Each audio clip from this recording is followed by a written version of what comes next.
Welcome back, guys, to another episode of Nintendo Fanboyz.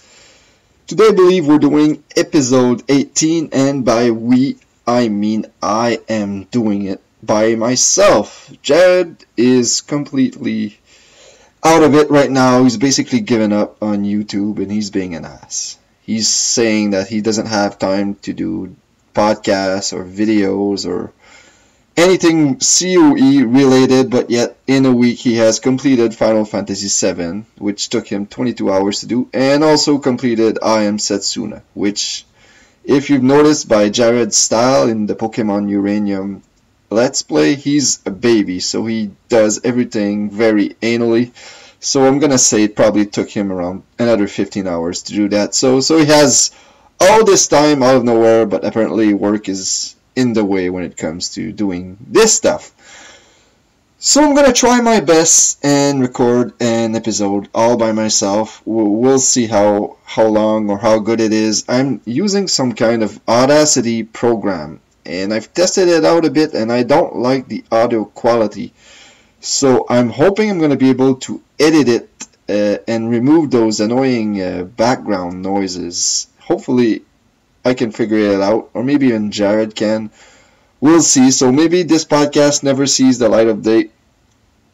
You never know, but I'm really hoping it does. I have a lot of stuff to talk about today. Obviously, the Nintendo Direct was this morning.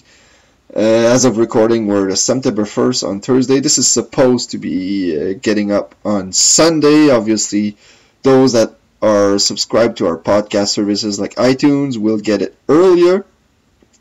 I'm also going to talk about what I'm playing as usual. The return of the Amiibo news is going to also make there, and of course we're going to end the podcast with Blast from the Past, as we always do. So first off, I'm going to talk about what games I'm currently playing. So Pokemon Uranium is complete. I completed it yesterday, clocked it at around 27 hours. So I managed to beat the game, have the credits roll and everything. So I'm looking forward to actually doing a review on this one.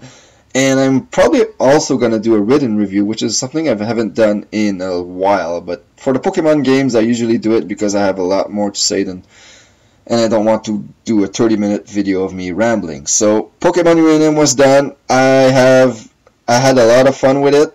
Really enjoying also Jarrod's Let's Play. I believe he has 3 episodes recorded. Only 2 are on the channel right now, and it's a pretty good success so far. It's not going to destroy the hits on YouTube, obviously, because we're not a very big Pokemon channel, but it's an interesting Let's Play, and if you're a fan of Nintendo, obviously you know a bit about Pokemon, and you might want to check it out just to see what this fan game is about. So I'm not going to tell you much more about Pokemon Uranium. We've already talked about for almost an hour in the last podcast, and I'm planning on doing an in-depth review on this one, so look forward on that. Next, I'm also playing a lot of Rocket League recently. It's something I had not played in a long while, but I recently found out that Rocket League is one of the few things I can do and sit my son next to me and he'll just watch me play and relax, which is always fun sometimes when you're tired of playing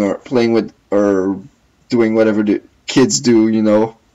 People who have kids, I know sometimes you just want a break, and Rocket League is something I can just play and relax, and Elliot sits right next to me and he enjoys watching me. He enjoys seeing those little cars running around and doing stuff, so it's amazing. Rocket League and Baby Jake are the only things that Elliot seems to be entertained by when it comes to Netflix and TV. So if you don't know what Baby Jake is, check it out on Netflix. It's an incredible show. You'll have hours and hours of entertainment guaranteed.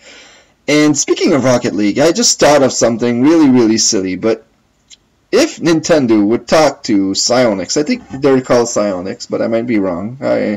I'm not professional enough to do my review, my research when I do these things. If Nintendo would just talk to Psyonix and try to have an exclusive version of Rocket League for the launch of the NX, or for the NX foreseeable future, that would be something pretty cool. I think that would be a win-win situation for Nintendo. Just give out some Mario skins or any Zelda skins, whatever you want. Add some classic Nintendo characters in the Rocket League franchise, and you can have yourself a knockoff success for the NX right there. Rocket League for the NX would be amazing. Just a thought I had. I went on the eShop, and that's something you should not do unless you're planning on buying a specific game. So I went on the eShop. Jarrod mentioned to me last week or the week before that Metroid Prime 4 is hinted at the end of Metroid Prime Federation Force. So I did an impulse buy again, and I bought Federation Force. And I'm now an hour in, and I have to say that it's not as bad as I thought. If this would not have the Metroid name, I believe this could have been a bit better, because it doesn't really need the Metroid name. I think the characters, they all looks like bubbleheads. It looks silly. I don't like the art style, but the gameplay is pretty solid so far. It's kind of a Metroid Prime Lite. There's next to no exploration whatsoever. I'm playing it single player, however, and I've heard that it's next to impossible to do the later missions on single player. So it's kind of like Triforce Heroes, which is unfortunate because I don't really know anybody who's playing this, and I don't really want anyone to buy this just to play with me, because it's not really a must-play game. But I was curious to see the Metroid Prime 4 hint, although I can just look it up on YouTube, but that would require me to be smart.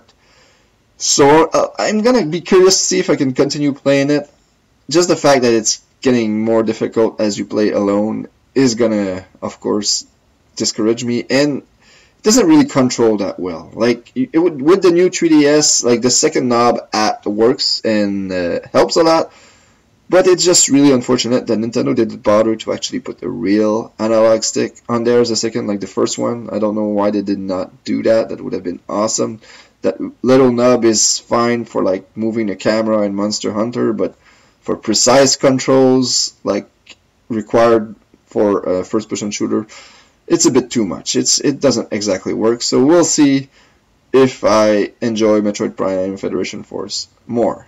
And finally, I just downloaded Axiom Verge. It just came out today on the eShop. We've talked about it last podcast. We're probably going to talk about it in a few more podcasts. I think this is you're going to see footage of Axiom Verge if you're watching this on YouTube while I'm talking. I played for 15 minutes, and already I read before downloading it, even though I was going to buy it, I read the NintendoLife.com review, and they give it a perfect 10, and I can see right away that it seems like I'm going to agree with them. The first thing that struck me when I put the game on is that it looks, or it feels like an NES game. And obviously it looks way better than an NES game, but it feels like one, and it's amazing. And the story seems incredible. So I only played 15 minutes and I died. So I was surprised because Nintendo Life said that the game wasn't hard. But of course I really suck at video games, which is strange since I've been playing video games all my life. But I'm really looking forward to going back and dig deeper into this game. This is one I can see myself finishing when I finally have some time. And I recommend, of course, every one of you should go seek it out and try it out. Alright, before I go right into the direct moments, I want to first thank you guys for your input during the last Fanboyz episode 17 when we talked about the Metroid fan and Pokemon Uranium fan made games. Jarrod and I had a pretty similar opinion, but we really wanted you guys to tell us what you thought and leave comments, and you answered. So I wanted to reply to those comments, so specifically one from Ahmed and another one from Marc-André or Mal. I don't remember his YouTube name. He's basically my brother-in-law and the guy who was generous enough to give me this brand new laptop, which I'm recording on right now. So they both had similar example, but Ahmed really gave the example of Sega and Sonic, where I believe that Sonic CD or a Sonic game was actually started as a fan project, and Sega actually ended up publishing it and working with it or something like that. I'm not really sure, but I know that Sega are much more open-minded when it comes to fan-made game. And I think Marc-André wanted something like Nintendo to create a division that would support these fan-made games and maybe polish them off more and make sure they pass all the various quality tests Nintendo has. And I kind of agree and disagree at the same time on those opinions. First off, I believe that it's not as cheap and as easy as people think to do something like that. I think there's a significant investment to be made, and both money-wise and time-wise, to create something like that to make sure that these games are good enough to be released to the general public. That being said, the example of Sega is a good one, but Sega, frankly, needs this more, way more, rather than Nintendo, because Sega, I know people hate it when I bash Sega, but I just have to be truthful to myself, and if you like Sonic, if you like Sega, well, more power to you. It's totally fine for you guys. You don't have to have the same opinion as me, but in my mind, Sega has really not been doing Sonic any favors in the last like 15 years, so they need all the help they can get. And when people create better games than they do, sure, go ahead and release it, work with it, good. You're giving the fans what they want, because, well, you're not really giving the fans what they want, so let people who seem to be more competent than you make the game and release it, and that's fine. It's a great example with Sega, but I don't think it. I think comparing Sega to Nintendo is comparing apple and oranges. With Mal's example, so let's talk about Metroid 2 remake and Pokemon Uranium. For me, since Nintendo doesn't seem to have any plans to make 2D Metroids anymore, it's a perfect idea to publish the Metroid 2 fan remake. First off, I haven't played the game I haven't played the game at all, so I don't know if the game is any good or how good it is. Obviously, I do not believe that it's as good as a Nintendo made, or who made Metroid Zero Mission? I believe it was Intelligent Systems, or whoever it was. I don't think they can manage to make a game as good as that, but maybe they can. Whatever the case may be, obviously the game needs to follow Nintendo's vision for the series. So if Nintendo would be willing to invest more money and more time into the remake, by all means, go ahead. You should probably release that game to the public, because you're not doing anything Metroid related. So in that case, I totally agree with Marc-André's point here. But when it comes to Pokemon Uranium, in absolutely no way, shape, or form should Nintendo allow that game to exist. And it's simple. Nintendo already releases Pokemon games almost on a yearly basis. You do not want any steam or any hype removed from Pokemon Sun and Moon. Jarrod mentioned last podcast how much he didn't want to play Uranium because he didn't want to have series fatigue when Sun and Moon gets released. Nintendo right now, the hype for Sun and Moon is at an ultimate high. Because of Pokemon Go, because of the new original Pokemon getting new forms and whatnot, the hype is through the roof, and these games looks like they're gonna sell really, really well. So you do not need to release any other kind of Pokemon game this year because of that. So in my mind, it doesn't make zero sense for Pokemon Uranium, and I still stand that although they did not officially ask for the cease and desist, eventually you can bet they would have, and the game was removed. And I'm pretty sure the guys that made Pokemon Uranium are perfectly happy with that. They got their 1.5 million downloads in the first 24 or 48 hours, probably because, again, Pokemon Go's really making anything Pokemon really explode recently, and now the game will be available forever on the internet, so they have no problem. They will continue supporting the game, making more patches. Apparently the online still works without a hitch. That's the only thing I haven't tried yet. I'm waiting for Jarrod to stop playing with his Vita, so we can try it out for my review. So these guys are happy. Like, they had what they it's the first time in my at least that I think of, that a Pokemon fan-made game has been as successful as Uranium has. So there's no sad story here. It's a Hollywood ending. Trust me, guys. Alright, so again, if you have opinions on anything I talk about or have talked about in the past, please let a comment below. I know that some of you guys really like Sega and Sonic, so if you want to tell me why I'm wrong, go ahead. I read all of your comments. So let's talk about the Nintendo Direct that happened today. That was very 3DS focused, and I'm going to talk mainly about the moments that mattered to me. I'm not going to talk about the that puzzle Picross 2 game or that Disney Magical Stardom 2, whatever it was called, game. I'm not going to talk about those games that I really don't care about. Maybe some of you do, good, but I just want to talk about stuff that I'm passionate about. So the Direct, for me, I wish they would do more of these. Obviously, they can't do one every month because they would just repeat themselves, but these are amazing. Every time there's one, I'm always having so much fun.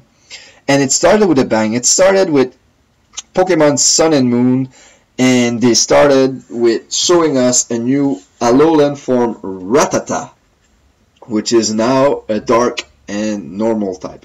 And I love how they have these really brilliant stories to explain how these creatures eventually evolve into these new types. Basically, the Alolan region was overrun back in the day. I think they actually said something like 200 years ago, but I don't remember it. And maybe they did not, but they did say that at some point the region was overrun with Rattatas.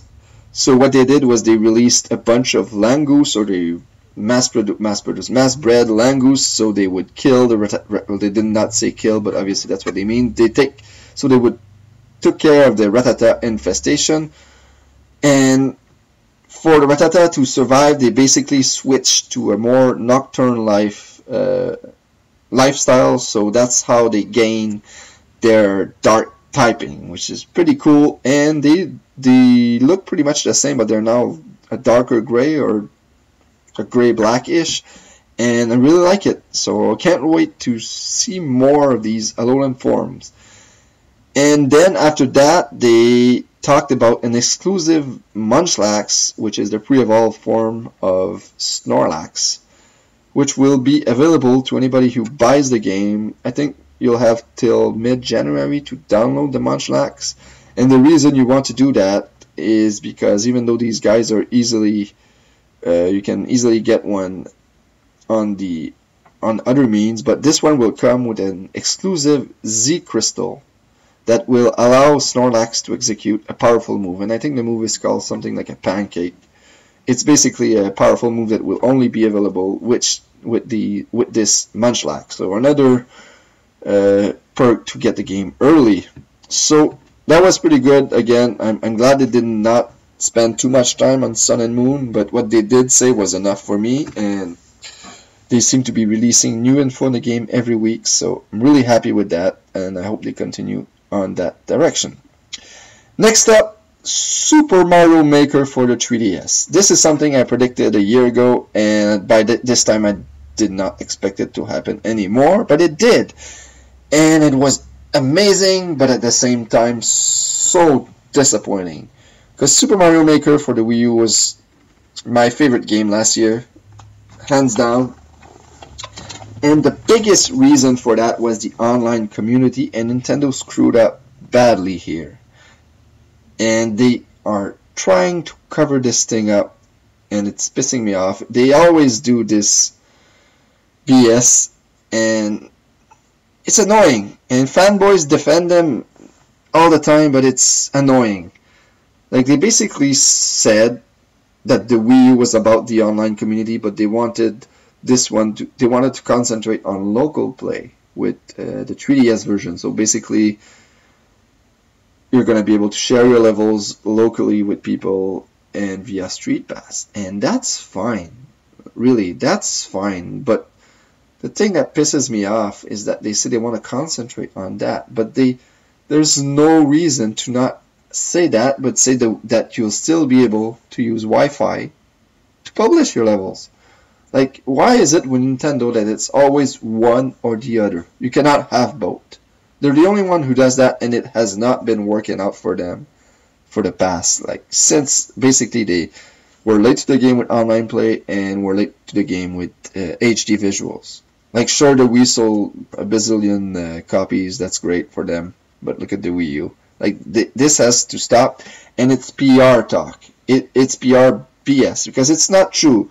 They do not want to concentrate on local play. The reason they're doing that is that because they're a cheap-ass company. They have always been.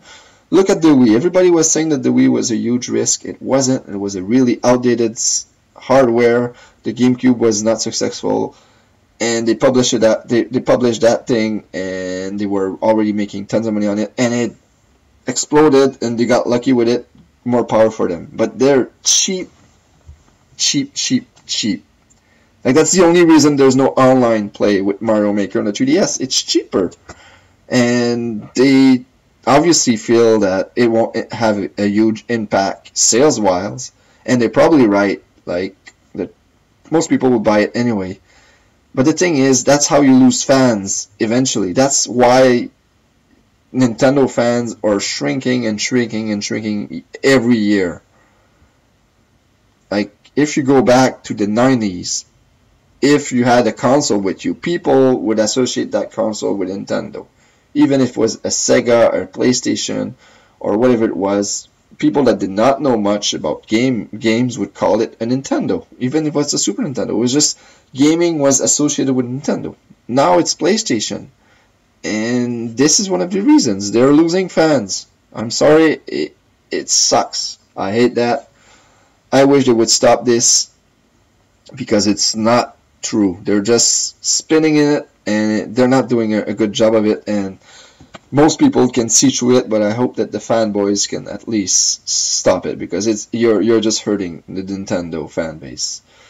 Alright, next up, Mario Party Star Rush, and it's the same thing here. I reviewed Mario Party, the last Mario Party game on the 3DS, which I believe was called Island Tour. You can still find that review on the Project Suey YouTube account. Obviously, it's not a really long one, so check it out if you want to. And my biggest complaint with that game was that there was no online for it. And it's the same thing here. Like, it's easy to do a local Mario Party game on the Wii U, because all you need is four remotes, or whatever. If you're 3, you need 3 remotes. And I know I have a trouble saying the letter 3. It's just the way it is. But let's say you're 4 people at the house. You only need 4 Nintendo 64 controllers, or 4 GameCube controllers, or 4 whatever controllers you use on your Wii U, and you can play it. But if you want to play Mario Party Star Rush on your 3DS with 4 other people, you need 4 3DS in total, and that's not something that's easy for adults. Like, maybe for kids, most kids have 3DSs, so it's easier for them. But for a guy like me, who I only know one other people here, a close friend of mine that has a 3DS, and he only has it for Pokemon. Like, it's not gonna happen. Local play is not gonna happen. So if I want to play multiplayer, and it's Mario Party, so I'm not gonna play this by myself. I want this to be online. So there's no reason not for this to be online. So again, I'm not gonna repeat myself, but I just wanted to rant on this subject. Let me know, you guys, if you have a different take on this, if you think I'm crazy or whatnot. But please let me know in the comments. Next up, Animal Crossing New Leaf will have some cool updates. So basically, Amiibos will now be integrated in the now 3-year-old game. So that's pretty cool. That gives me a reason to go back to Animal Crossing New Leaf. Jarrod and I wasted more than 400 hours combined in that game back. It's an awesome game, guys. If you haven't checked it out, pick it up. It's now in the Nintendo Selects range, which means that it's $29.99 in Canada.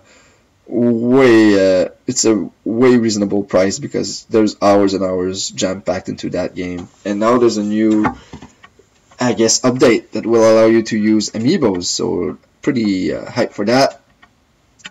Next up, they talked about Nindies, the summer event, which basically means that each week there'll be a new game introduced with a 10% price deduction. I guess it's gonna last a week.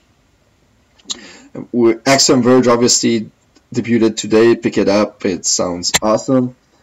And there's going to be Severed coming soon also, which we've talked in previous Canadian Gamers for those that listen to that podcast. And it's one of the best games of the year. I believe it will have crossplay, so really look forward to that game, guys. Severed is one you should not be missing out on. And now it's time for the one of the favorite segments of Nintendo Fanboys to make a comeback, so it's time for some Amiibo news.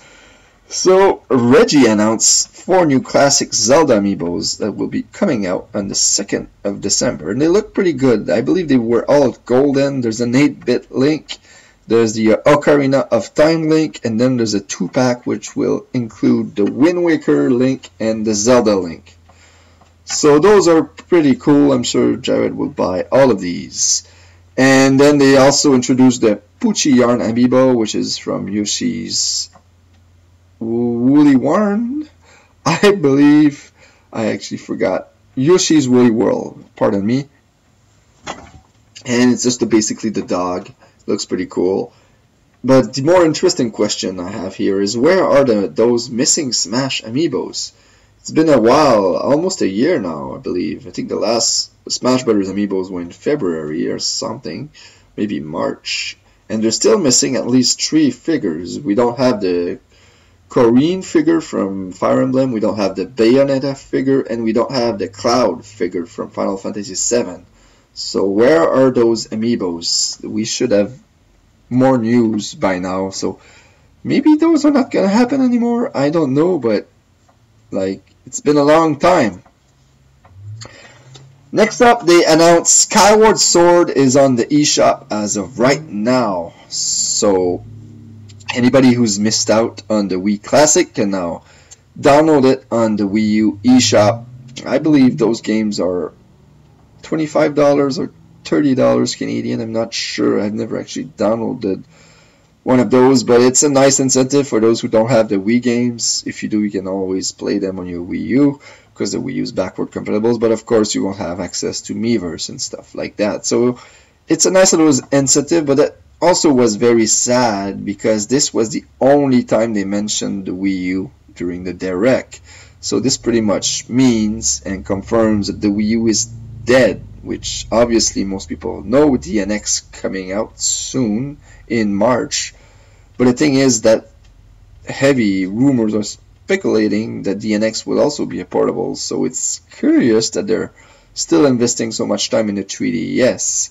So lots of questions came out of this Direct when it comes to the NX. Is the NX truly a portable console hybrid, which is almost like 100% confirmed by now, and will Nintendo continue to support the 3DS for a while after the NX, or will they abandon the 50 million plus user base that the 3DS has? So we'll see. Lots more questions and topics for future Fanboys episode. Next up, Dragon Quest VIII finally shown, and I was really hoping they would tell us a release date, but it's still to be determined, 2017. Originally this game was supposed to be in 2016, but obviously releasing 2 Dragon Quest games in 1 year is a bit foolish, especially since Dragon Quest VII is coming out this month, at the end of the month I believe.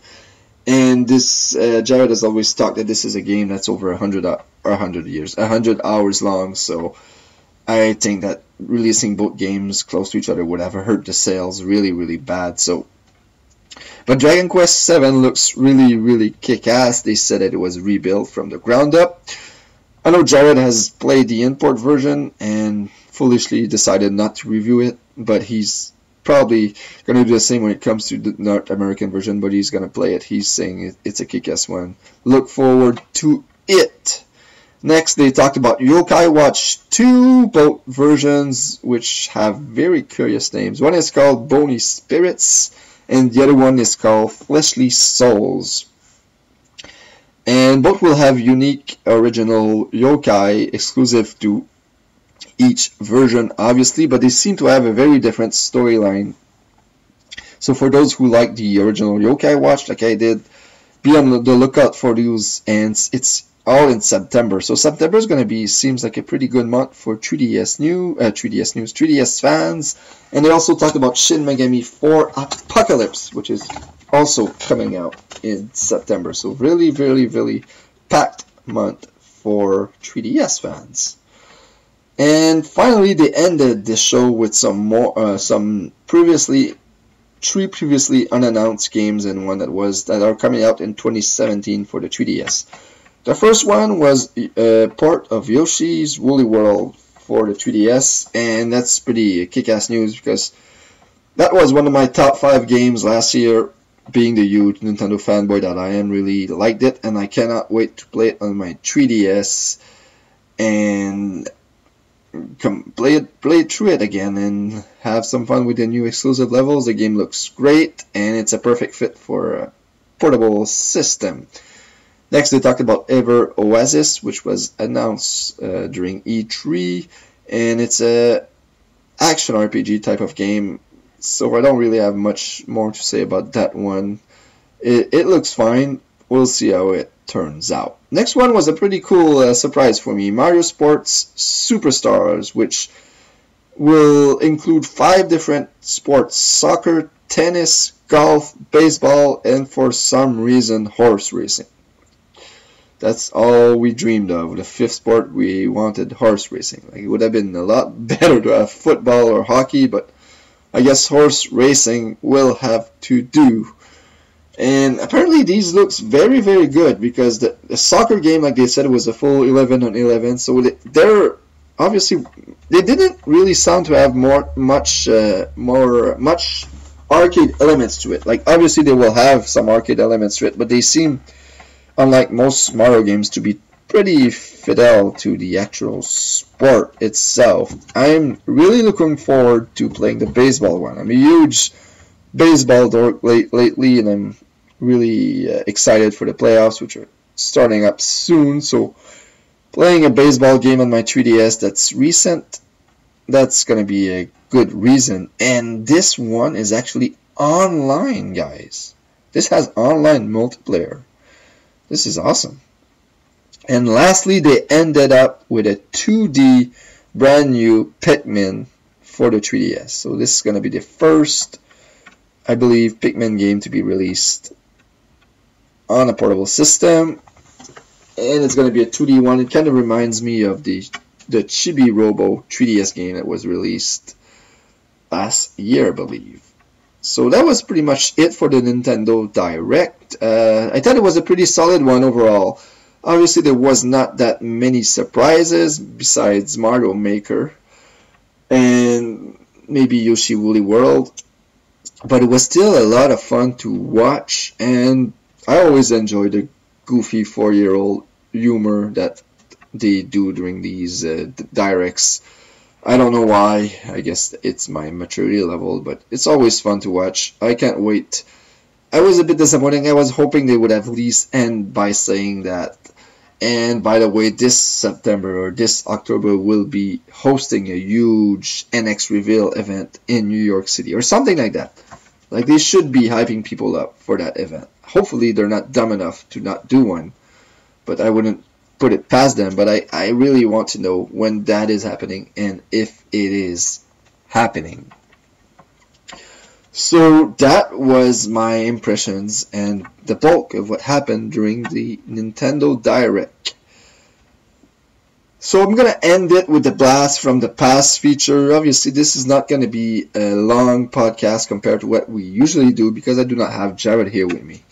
Jarrod's the one who does all the talking most of the time, but hopefully this will be entertaining enough for you guys, and hopefully we can create a discussion in the comments section below. I really want to know what you guys think. So Blast from the Past this week for me is keeping up in theme with the Metroidvania style we've been talking about so much in the last few podcasts.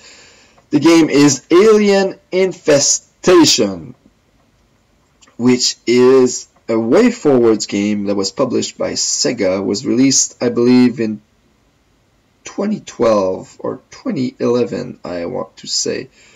It was released when the 3DS was starting to get some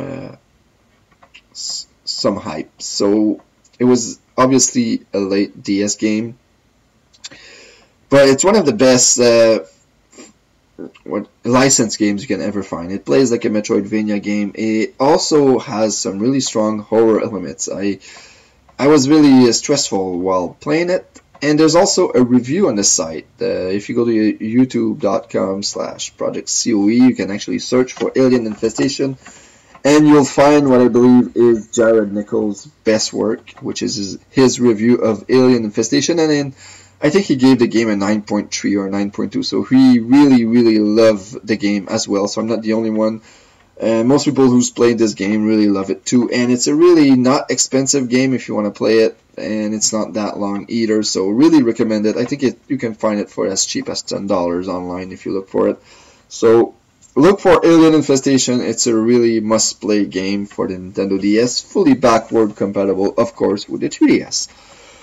So there you go, guys. This will be your Fanboyz episode 18. I really hope you had a good time and had a great day today. And hopefully next time Jarrod will be there to join me. So have a good one, and I'll see you in the next episode.